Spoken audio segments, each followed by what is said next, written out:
আজ শনিবার চৈত্র অমাবস্যাতে আজকে সূর্যগ্রহণ। তো এই ঘটনার সাক্ষী আমরা হতে চলেছি। আমরা আজকে সকাল থেকে আজকে সকাল কেন, আমরা কালকে রাত থেকে দেখছি যে হোয়াটসঅ্যাপ, ফেসবুক সব জায়গাতেই খালি একটাই স্ট্যাটাস শনিদেবকে নিয়ে।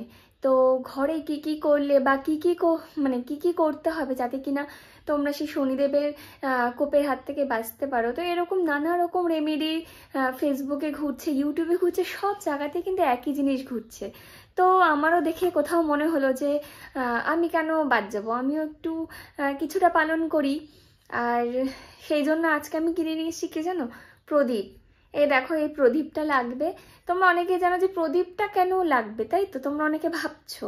প্রদীপ লাগবে এই কারণেই, যেটা হচ্ছে আমরা যে ইউটিউবে দেখছি যে কি কি করতে হবে, তো সেখানেই একটা রেমেডি ছিল হচ্ছে প্রদীপ নিয়ে। ঘরের কোথায় প্রদীপ ধরালে তোমাদের বাস্তুদোষ কেটে যাবে, এমনকি তোমাদের দারিদ্রতা সব কিছু কেটে যাবে। তো সেই রেমেডি আজকে আমি করব। জানি না ভগবান কতটা কি সাথে থাকবে, আমি জানি ভগবান আমার সাথে আছে বা আমাদের সবার সাথে আছে। তুমি যদি কোনো পুণ্যের কাজ করো, ভগবান তোমার সাথে অবশ্যই থাকবে। তো তার আগে ইন্ট্রোটা হয়ে যাক। Hello everyone, welcome back to my channel glam girl Sushmita. আশা করছি তোমরা খুব ভালো আছো। আর আমি মোটামুটি আছি, আমার শরীরটা খুব একটা ভালো না।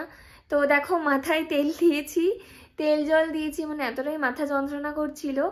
তো শরীর ঠিকঠাক নেই, তাও তোমাদের জন্য আজকে আমি এই ভিডিওটা করছি।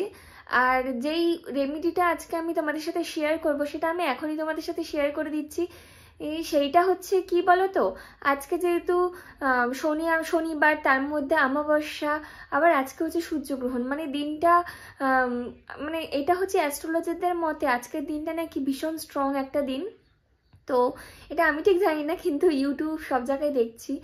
আর যেই কারণে ভিডিওটা, সেটা হচ্ছে আজকে কি করবো, আজকের স্বাস্থ্য সব কিছু ঠিকঠাক থাকবে, তার জন্য লাগবে একটা ছোট্ট প্রদীপ। এই যে প্রদীপ দেখতে পাচ্ছ, এটা দরকার ছিল 4 কোনা প্রদীপ, কিন্তু আমি সারা দশকর্মা দোকানে খুঁজে 4 কোনা প্রদীপ পাইনি, আমি 5 কোনা পেয়েছি।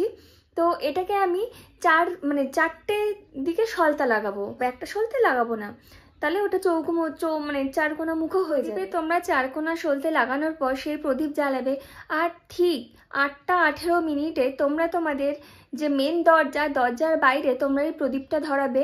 আর তোমরা তোমাদের মনস্কামনা জানাবে যাতে সবকিছু ঠিকঠাক থাকে। তো এটা এটা করে দেখো। তো আমি তো এই রেমেডিটা করছি, জানি না তোমরা কতটা কি করবে, আশা করছি রেমেডিটা ফলপ্রসূ হবে। তো এটাই ছিল আজকের ভিডিও। এত দেখছি, তো আমারও ইচ্ছা করলো যে আজকে আমি প্রদীপ ধরাবো এবং আমি আমার মনস্কামনা ঠাকুরকে জানাবো। এটাই ছিল মেন বক্তব্য, আর কিচ্ছু না। তো ভিডিওটা আমি এখানেই শেষ করছি। তো ততক্ষণের জন্য তোমরা খুব ভালো থেকো আর আমার চ্যানেলটাকে শেয়ার করে দিও। টাটা।